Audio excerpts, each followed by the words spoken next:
Hi everyone! In today's video I'll show you how you can make my bias cut skirt boo. This skirt is very elegant and suits a variety of different body types. You can purchase the pattern through my website beklaedt.com. Alright, let's get started. For this skirt I'll be using this beautiful olive green silk satin that I've purchased in Moods in New York.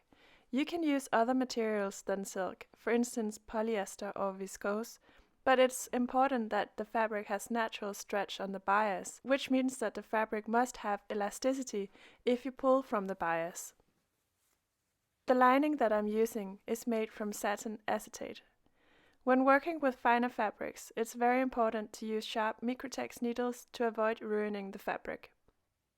We also need a 3 cm wide elastic for the waist and, of course, matching thread.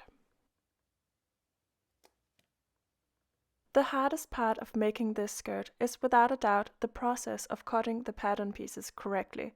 Silk and other slippery materials can be difficult to work with. If you don't have a big cutting table, you can use the floor instead. It's very important to lay out the fabric nice and flat to ensure that nothing is pulling at it. Place the pattern pieces on the fabric on the bias. Be very meticulous and use the arrows on the pattern piece as navigation. When cutting on the bias, we only cut one layer at a time. To avoid pulling the fabric, I use pattern weights instead of pins. In this case, I'm just using clean glasses from the kitchen, but you can use anything as weights. I often use books. I want to make French seams on the outer skirt, which is why I add 1 extra centimeter to the seam allowance on the side seam. This means the skirt will be cut with a 2 cm seam allowance on the side seams, but only 1.5 cm on the hem and 1 cm at the waist. If you are unsure how long you want the finished skirt to be, you can add a couple of extra centimeters to the hemline before cutting. The back piece is cut the same way. However, it's very important that you remember to reflect the pattern piece as a mirror image, like I do here. The lining is cut on the bias as well. I don't want to make French seams on the lining, so I simply cut it according to the pattern piece.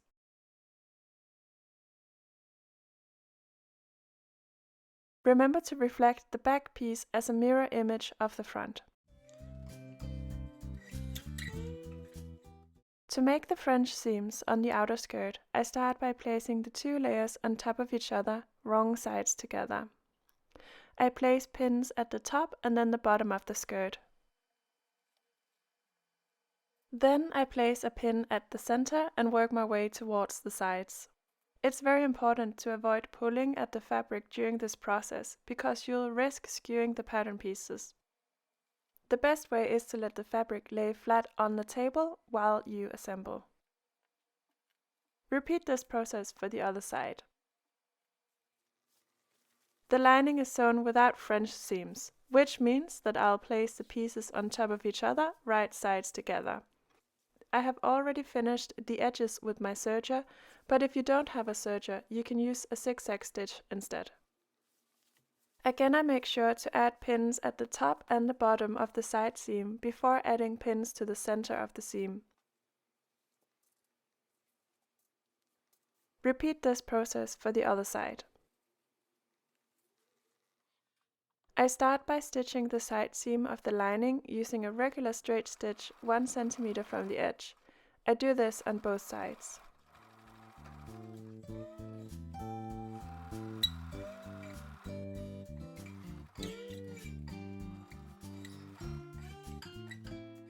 It's the same process for the outer skirt. Because the silk is so slippery, it's very important to take it easy. I stitch the side seams together in a nice and easy tempo, and I constantly make sure that the fabric doesn't shift during this process. I use my fingers to guide the fabric through the machine, but other than that I hardly touch it. I stitch with 1 cm seam allowance.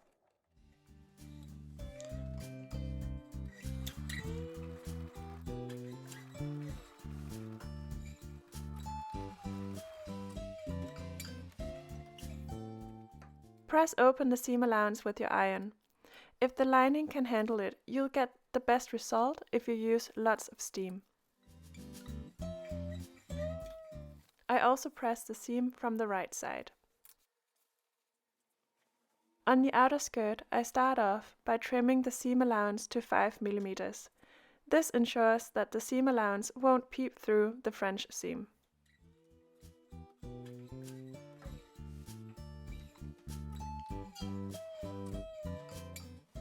Afterwards, I split the seam with my iron.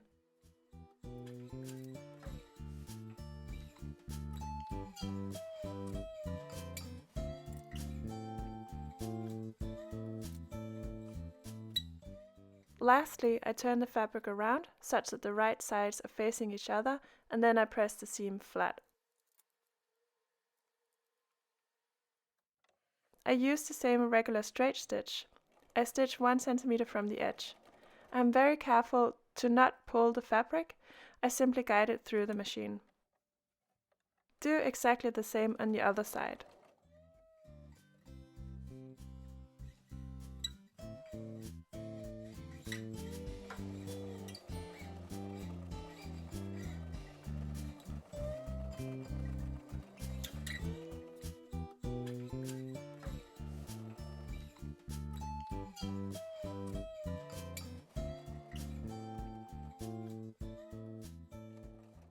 Finish off by pressing the seam again, both from the right and wrong side. I stitch the raw edges of the elastic waistband together by using a wide zigzag stitch approximately 4 mm wide and 1 mm long.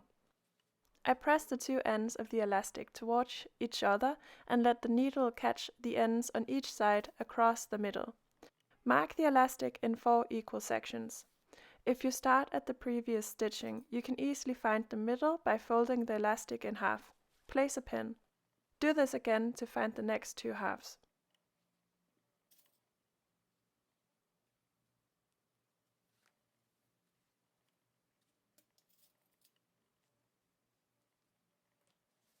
The lining and the outer skirt also have to be divided in 4 sections. Here I use the side seams as guides to find the middle of the front and back skirt. Mark with pins.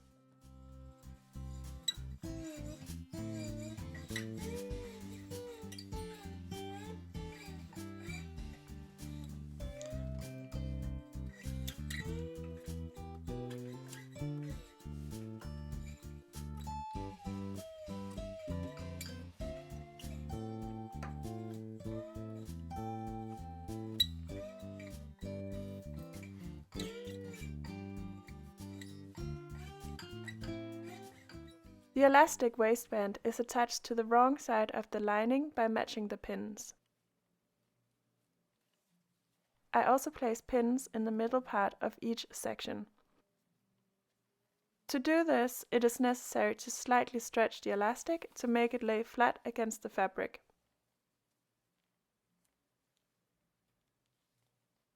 You can use as many pins as you'd like. I think it's enough to use 8 pins.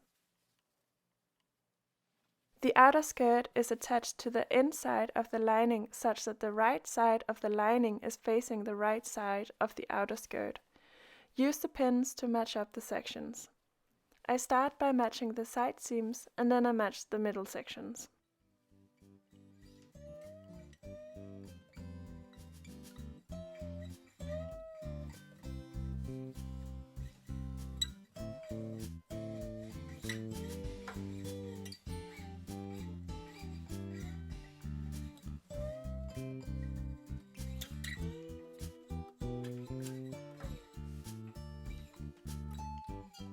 All 3 layers are stitched together using a normal zigzag stitch, 1 cm from the edge. I make sure to place the layers such that the outer skirt is pointing upwards and the elastic is pointing downwards. By doing so, it's easier to get a nice result because I'm able to better control the stitching. You have to stretch the layers slightly while you sew, but be careful to not overstretch. Take it easy and go at a slow pace.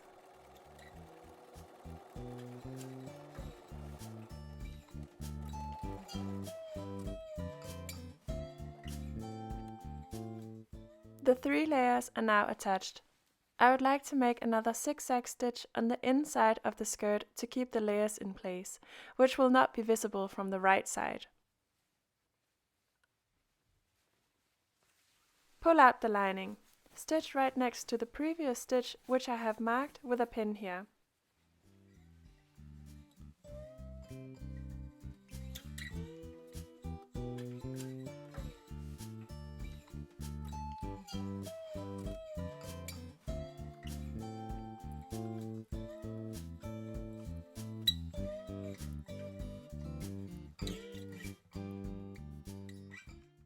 I'm stitching a normal zigzag stitch like before, but this time I stitch only 1 to 2 mm from the edge.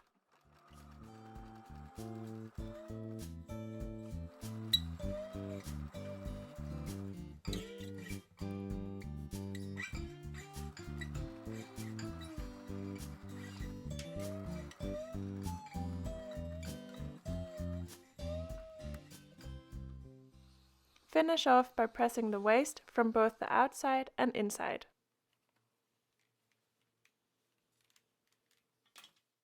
Now it's time to finish the hem of the skirt. I recommend trying it on at this stage so you can decide how much you want to hem it.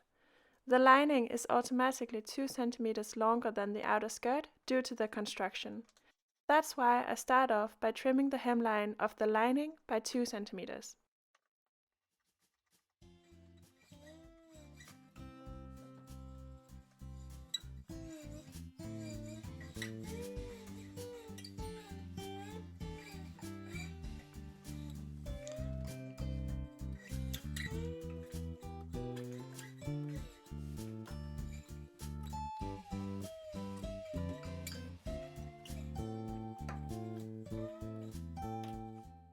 Press the hem 2 cm to the wrong side.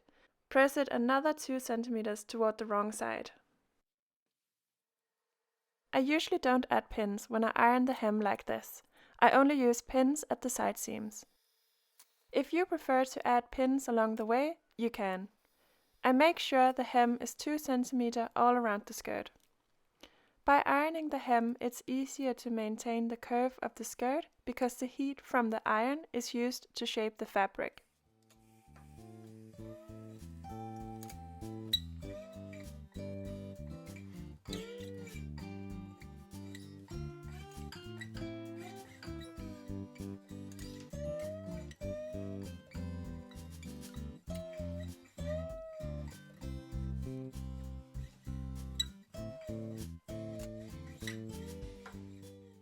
I finish out the hem by stitching it in place 2 mm from the folded edge.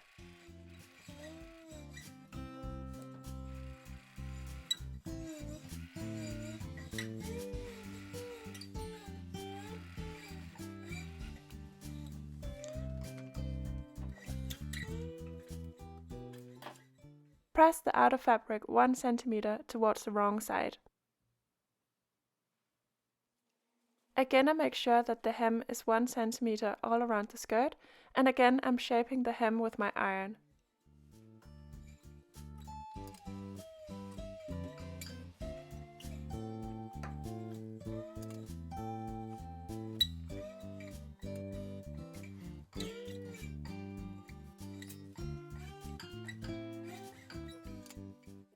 Stitch the hem in place 2 mm from the edge. I stitch from the wrong side.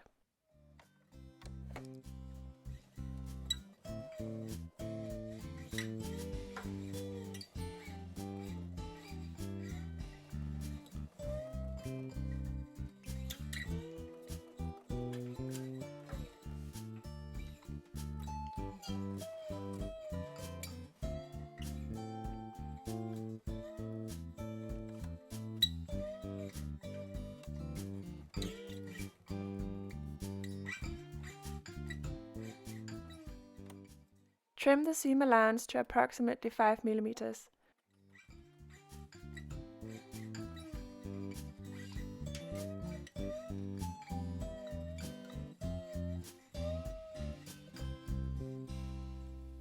Then press the hem approximately 4 mm towards the wrong side. This way the previous stitch should lie in the middle of the new hem.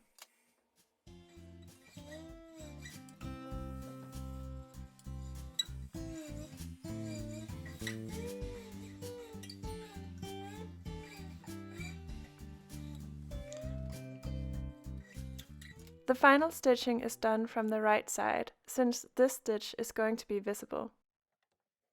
Stitch 2 mm from the edge.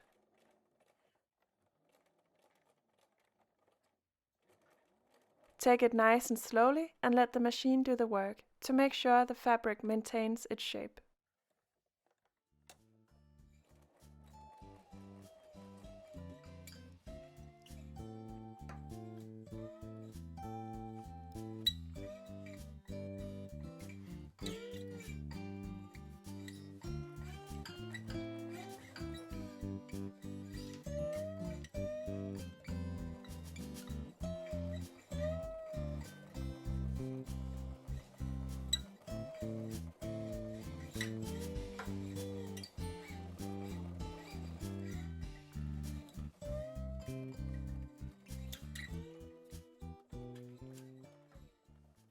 I finish by ironing the full skirt one last time, both from the right and wrong side. The skirt is now done. I hope you will be very happy with it and use it a lot.